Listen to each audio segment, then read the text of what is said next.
No? So in the tithes and offering, no? Maraming mga prinsipyo o principles ang ating pagbabalik o ating mga ikapo. Amen. So these principles, no, mga prinsipyo can completely change the way you think about God and related to Him. Amen. So dati baka akala natin yung binibigay natin na tithes and offering ay sinasahod natin sa pastor, sa mga naglilinis, sa mga musician, hindi po. So, it's the way you think about God and related to Him. Pangalawa, they can radically change your whole world, no? Nagpapabago, nagkukumpleto sa buhay natin. Amen? Sabi nga ng iba, di ba? Satisfy sila nung nagpupuri sa ating Diyos. Mas nauuhaw sila. At pangatlo, and you feel motivated to get involved in changing the world for the people around you. Gustong-gusto mo na dahil nagbabago ka, no? Gusto mo rin na yung mga nasasakupan mo ay gusto mo rin baguhin. So ito ngayon yung mga principle, no? In tithes and offering. So it's not about money, it's also about ministry. Yun yung una. Amen? So hindi lamang ito na pag nagbigay tayo, okay na. Tapos na, uwi na tayo. Bigay na tayo para sa Lord. Hindi po. Amen? Kasi sa Old Testament, in the book of Nehemiah 13, verses 10 to 12, sinabi doon, nalaman ko rin na ang mga Levita ay hindi na nabigyan ng bahagi na para sa kanila. Kaya sila at ang mga awit na pinagkatiwalaan ng mga gawain sa templo ay nagsiuwi para magsaka. So ito yung time na sabihin natin na hindi sila binigyan ng pansin. No, itong mga taong to, itong mga nag-hold ng ministry. Subalit, ito yung sinabi, no? Kaya pinagsabihan ko ang mga opisyal, bakit pinabayaan nyo ang templo ng Diyos? Ipinatawag ko agad ang mga Levita at ang mga awit at pinabalik sa mga gawain nila sa templo.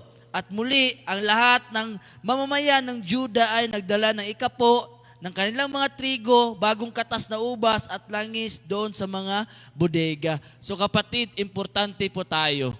Amen? Lalo na, kahit sabihin natin wala kang ministry, pero isa ka sa nagpaparami sa attendance, no? At isa ka sa nakikitaan ng potential ng ating mga leaders, pastor. Kaya kapatid, no? Pinabalik niya dati yung mga membro. Kasi bakit hindi lamang to kalidad ng isang tao kung sino'y naiiwan, yung quality. Amen? So, kailangan po sa dual force, quantity and quality. Kasi bakit? Paano na lang kung si pastor na lang andito, no? Siya pa yung magtatay, siya na yung lahat. So, paano po mapapalakad ng ating pag-online service, no?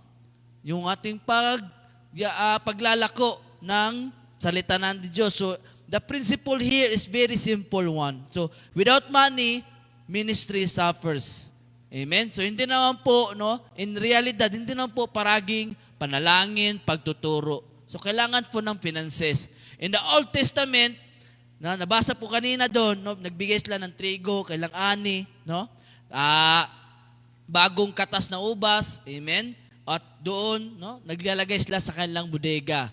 So, in the new generation, no, ma-apply po natin to within our cash. Amen? So, kailangan po yun kasi hindi po si Holy Spirit ang magbabayad ng kuryente, aircon, dahil sa komportable mo na pagkakaupo. Amen? So, pangalawa, the tithe is not as much about giving money, it's about giving your heart. Amen? Sa pagbibigay ng ating puso. Amen? Kasi bakit doon po sinusukat sa atin, sa bawat isa? Amen? Kasi doon po, nakikitaan tayo natin Diyos kung ano yung nasa puso natin at hindi yung laman ng bulsa natin. So sinabi po sa Book of Malakay chapter 2 verses 1 to 2, sinabi pa ng Panginoon, makapangyarihan sa mga pari, ito ang aking babala sa inyo. Kung hindi ninyo pakikinggan ang sinasabi ko at hindi nyo pahalagahan ang pangaral sa akin, susumpain ko kayo. Pati na ang mga pagpapalang tinatanggap nyo bilang mga pari. Sa katunayan, ginawa ko na iyan dahil hindi nyo pinahalagahan ang pangangaral sa akin.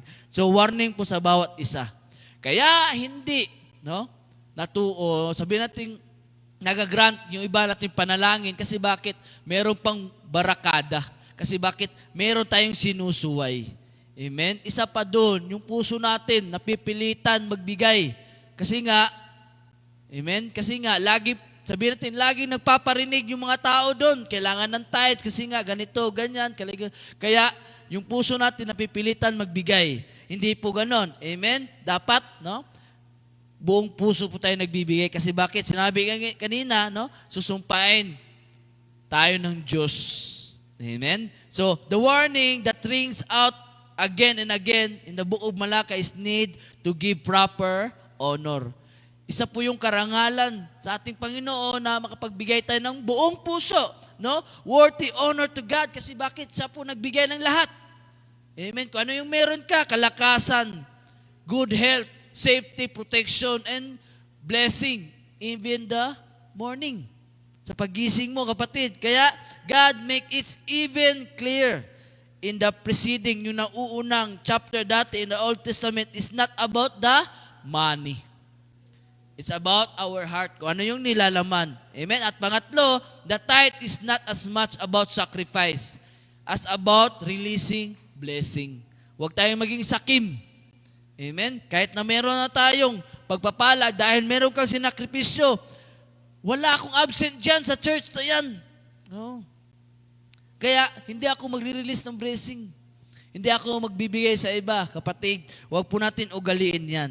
Kasi why we need to release? Because in the book of Malachi 3:10, no, tinest tayo. Amen? Tinest tayo. Sabi niya, bring all the tithes into a storehouse so there will be enough food in my temple. So, kailangan po yung tithes natin, kapatid. Kasi bakit? Kung dito tayo sa Middle East, napaka-blessed natin. Bakit? Pagkatapos ng worship na to, sa gawain na to, may libreng pakain. Amen? Mabubusog tayo in spiritual, mabubusog din tayo sa physical. Unlike sa Asia, sa Pilipinas, yung ibang church po, wala po. Pagkatapos ng worship, may group cell, wala na, uwi na. Di ba? So, napakapalad po natin, no? Na nandito tayo sa ganitong church na talagang maging sa physical na kinakain natin, mabubusog pa tayo. Amen? So, sabi ng Lord dito, no, if you do, says the Lord Almighty, I will open the windows of heaven for you. I will pour out a blessing so great you won't have enough room to take it in. Try it, let me prove it to you.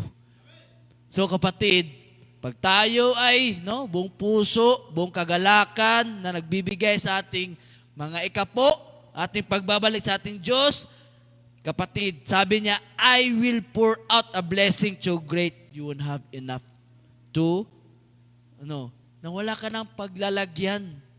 Amen? In 100-fold, tithing feeds the minister so they are able to minister properly and the people are blessed spiritually. Paano natin malalako ang salita nating Diyos? Kung wala ng panggagasolina ang ating pastor sa kanyang sasakyan, di wala tayong BS tuwing Monday. Mahirap naman po yun. Amen? Because of their spiritual health, the people receive the favor of the Lord and are blessed materially. So, ibig sabihin, dahil napalago natin, so siyempre mabibless tayo by spiritually. Amen? Tumataba ang ating spiritual. Kahit payat tayo tignan in physical. Amen? Mas nagagalak ating Diyos. And often materials, blessings are in the shape of inspiration and opportunities. Kasi nakikitaan tayo ng bagong oportunidad. Sa mukha na to, merong pag-asa. Kaya, sabihin ng ibang kapatid, sasama ako dyan. Di ba? Mag-attend na ako ng Bible study, prayer meeting. And even the Sunday worship, sa Friday o sa Middle East. Amen? So, kaya kapatid, patuloy po tayo ma-inspire na magbigay para sa ating Diyos. Amen? Kasi ito yung nagbibigay ng kagalakan, karangalan sa ating Diyos. So, ibalik po natin yung harapat para sa Diyos. Kahit nasabihin natin, hindi man yan 10%. Pagkos, kung bukal sa iyong puso, yun ang mas maganda. Amen? So,